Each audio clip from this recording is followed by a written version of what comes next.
A lot going on right now. I told Amy last night, I woke up this morning. I'm not a guy, I learned a long time ago, if you hit that snooze button, it just seems like you're twice as tired when you wake up for the whole day. At least I am.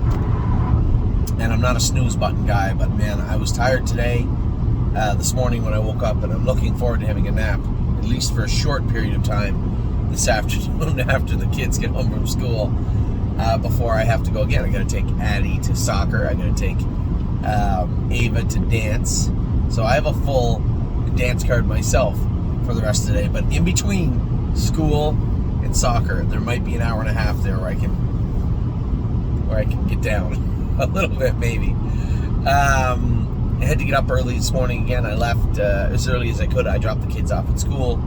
So around 7:40, headed over there. I got there around 10. Pickpocket, he just jogs anyway. He's already warmed up. I went with marching fourth, happy with what I saw from him.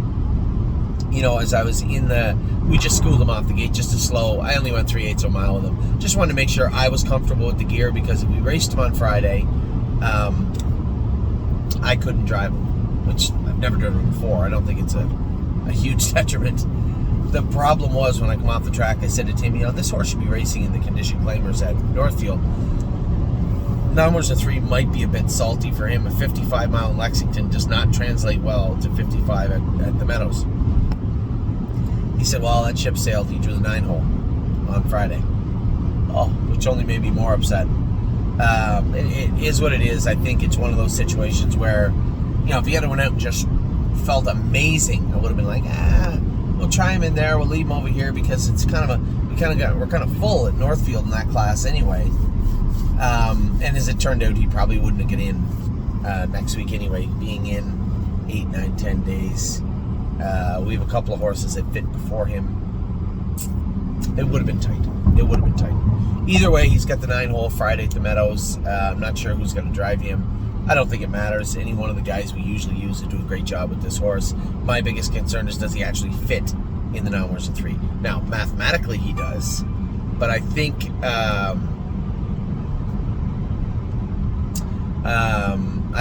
it's mathematically he fits the class, but does he realistically, ability-wise, fit the class right now? I don't know. We're gonna find out. We're gonna find out on Friday. Thursday, Friday, obviously, I'm gone down to the sale in Ohio. Our first big sale of the year is the Ohio Select Sale. I haven't checked in on the shares today. I wonder if we've got much movement on the last few bucket shares. I really, really would love to get those cleaned up before Friday. There was like 5, 10 or some 5, I don't know, some. Wasn't that many left. Excited about the sale. Obviously, we're always excited about building our following year's barn. So this is the first big step for 2025 for us here at the stable. And it does mean a lot that everybody jumped in and grabbed those shares up. I really do appreciate it.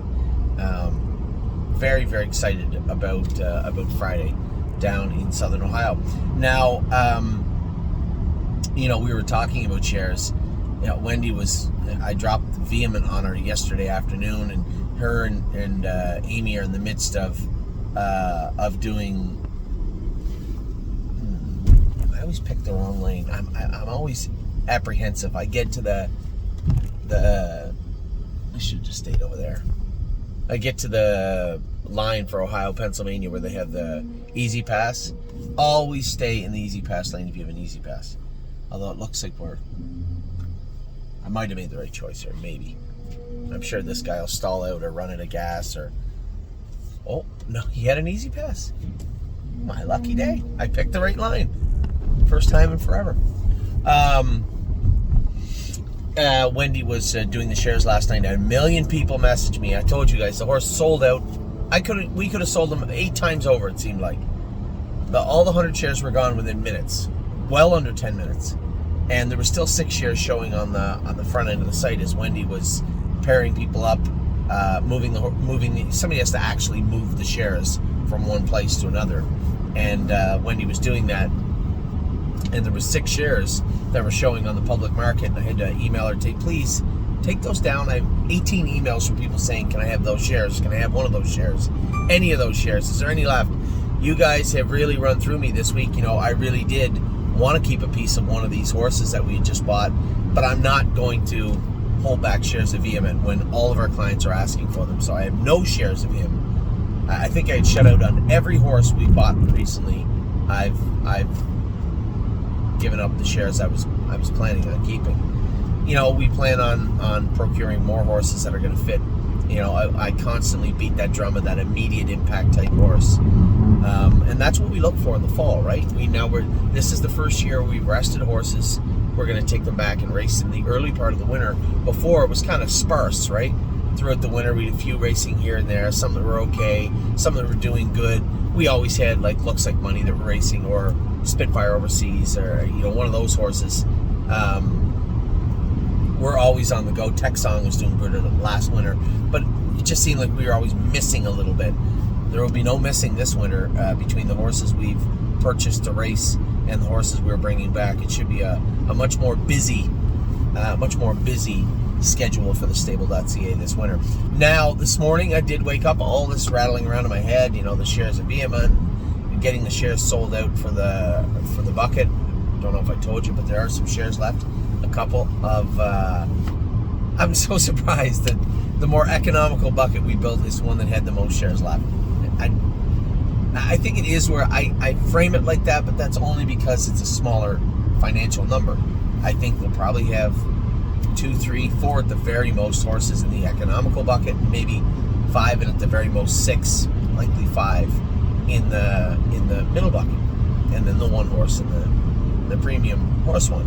That one's going to be a little tricky. I got looking through the catalog, a very short list of horses that I personally would put on that premium horse type bucket, and a couple of them I think could go really high just because of their full brothers or their half sisters, and depending on how they look, maybe unattainable. I'm not going to reach up to 6 figures in the Ohio Select sale to buy a horse. I'm confident that we can find the horses we want for a little bit less, and I just don't know. It's a weird number in there. So we'll see. We'll see how it plays out. We'll see how it shakes out in the sale. So back to today. Got up today. Was all about schooling marching forth, making sure we had the right gear on. Happy with what I saw today. We are going to apply the hobbles again to him. In Kentucky, he was racing without them, but it's quite a difference. Much more of a difference than just the state line for when it comes to Kentucky and Pennsylvania. A bigger track, softer track, totally different surface, and I just don't feel comfortable that we would be able to get marching forth around there, the Meadows or anywhere else, with no hobbles on. We'll see. Oh, he's a little leery now. I see the police. I wasn't speeding. It's set at 78. I'm good. So we'll see how he gets along, but I was comfortable with the gear we had, how we had it on, and what gear we had on him today. I only went 3/8 of a mile, but went off the car with him. He felt really good. Now, Pickpocket was a different story. This was going to lead into a whole other different conversation, but Pickpocket qualified fantastic. I told you guys I was so frustrated. You can't really get upset, right? The veterinarian in Kentucky, she's only trying to do her job. What she saw was a horse that she thought was lame. This is just the way that the horse rolls along. It's the way he's got that floppy, loafy gait to him. Has always had that. If you go back and look at all his races from last year, they all look the same. I actually thought he was in really good shape last week when I post-sprayed him. She caught me off guard. I was surprised. And then, of course, we were scratch lame. Brought him back today. The horse qualifies, just obliterates him. 58, 27, and 4 at the end of it, and looked really, really good. But the whole way, I'm like, I'm now second-guessing myself. He is in the final. And these are the things, I'm going to close out my video this morning talking about scheduling, right? We know that Memento Mori made the final. Westland Warrior made the final. Gaslight Hall made the top final. 3. Memory and Imagination also made the final, and so did Pickpocket. Now, my 2 cents is Memory and Imagination is not good enough for the B division. And that's not a dig on him. Keep in mind, you have Carl in that top division. So anybody that did not want to tangle with Carl, which is almost everybody, retreated. And now they're all just lingering in that $30,000 one. It goes for $100. It's hard to turn down that $100,000 purse. Yes, it is. But I think he's been beaten fair and square down there. I think he's a really nice horse that is in with a lot of really, really nice horses. So I'm torn. I guess my argument on one side is, well, to be fair, you did race Tenacious Hanover in the consolation at long odds yesterday, knowing he was going in at long odds, knowing he was coming in off a schooler, but we still raced him. You are going to probably enter horse in the Breeders' Crown, and they are not going to be 8-5. So, do we race a horse that has worked his way into the final? Do we race him in the final, or do we forego it and say, well, we're going to race for 12 at the Meadows? Or 17 at Scioto. Well, it's not going to be Scioto now. It's going to be Dayton now. Do we do that? Or not?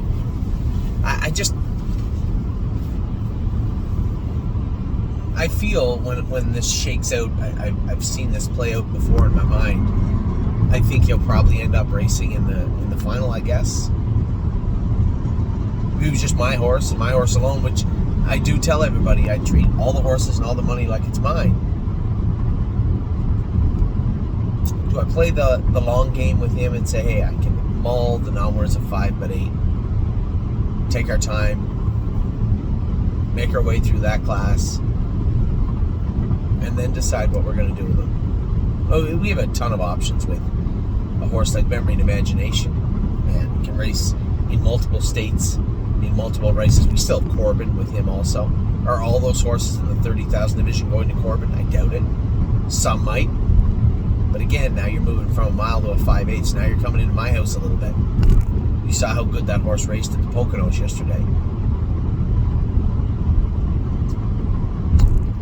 I'm gonna let the voices in my head debate it a little bit more, and then we'll decide what we're going to do. But as I said, historically speaking, he's probably going to end up in the final, I guess. Now, the biggest problem I have is Pickpocket. He's got a scratch lane, which I do not believe belongs on his program. A very strong qualifier today. He's in a class he actually can win. Off that qualifier, off his last line, even with the scratch lane on there, I believe he's 9-5, 2-1 in the final. Does he get to race? Because you can be sure, as soon as he was on the track to warm up, his name will be highlighted on the program of that veterinarian's. She looks like she's incredibly thorough. She's not going to miss him. And does she see what she thinks she saw last time? Because the only thing really worse than scratched, lame, out of the post parade and missing 2 weeks is having it happen 2 times in a row. And since I can't really tell you what she saw the first time, how can I possibly predict what she's going to see the second time? And that's a $50,000 purse. So I'm torn for 2 very different reasons. Is Memory and Imagination good enough to win the final? Should we pursue that? You can make an argument for both answers, yes and no. Pickpocket, now qualified. The draw is tomorrow. He's eligible to race in the final. He fits it. He's going to be one of the favorites. As I say that all out loud, it is going to be incredibly hard not to take him there. That's for sure. Arson also made it in the final. We have 6 horses in finals. Now, Jimbury didn't make it, but who knows? Maybe a couple of those fillies are turned out. Maybe she gets in. I don't know. Should be a fun week, but obviously a little bit of a nail biter when it comes to Pickpocket. And not because he's sore, but because he was already scratched down there. Anyway, we can't worry about next Tuesday right this second. I'll continue to think about it. The realistic choice for me right now, if I was to had to make a decision right this second, would be they both go. Country Dancing is on our way down there also. I said to Tim, we got to get Country Dancing down there at some point. He said, I just saw on Facebook there was somebody going that way. So he had pulled it up. Sure enough, there was a young lady that was shipping horses to Lexington. She's going to take Country Dancing down.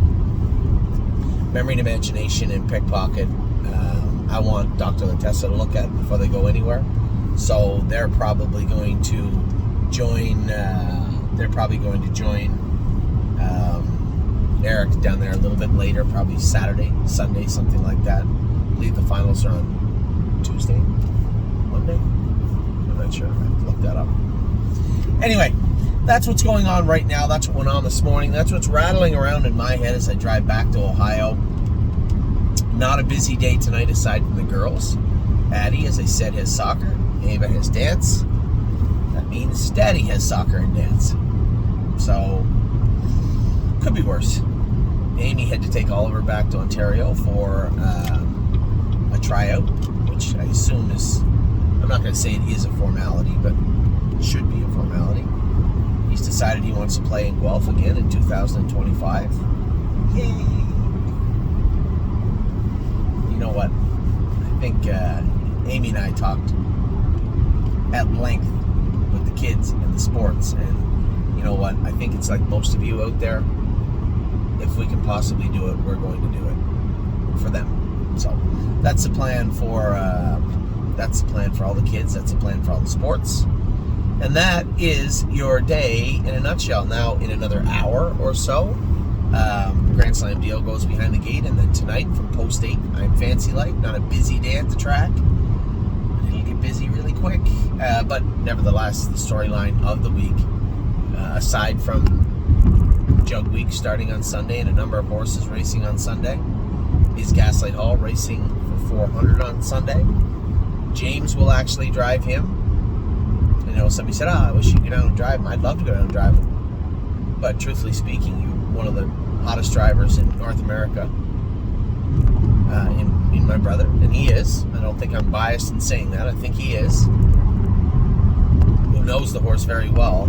He should be the one to probably race him for 400. I'm still going to go down. I just don't have to rush down there to drive him. Because I'll be in Delaware racing at Jug Week, and that will be 2 days after the very first and one of the biggest storylines in Ohio of the year for us, and that's the sale. The yearling sale is going on Circleville, I think is where it is. Forgive me if I'm wrong, but I believe that's where it is. Taking place in Circleville this year.